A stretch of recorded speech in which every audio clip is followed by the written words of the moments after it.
கோடியில ஒருத்தியம்மா கோலமயில் ராணி ஆடி வரும் பூங்கலசம் அழகிருக்கும் மேனி தேர் நடந்து தெருவில் வரும் ஊர்வலமா ஊருலகில் அவளை போல பேர் வருமா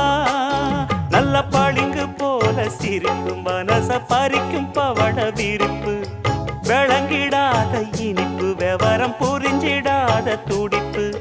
சந்திர ஜோதி வந்தது போல சுந்தர தேவி ஜொலிப்பு கலைவாணியோ ராணியோ அவள்தான் யாரோ சிலை மேனியோ தேவியோ எதுதான்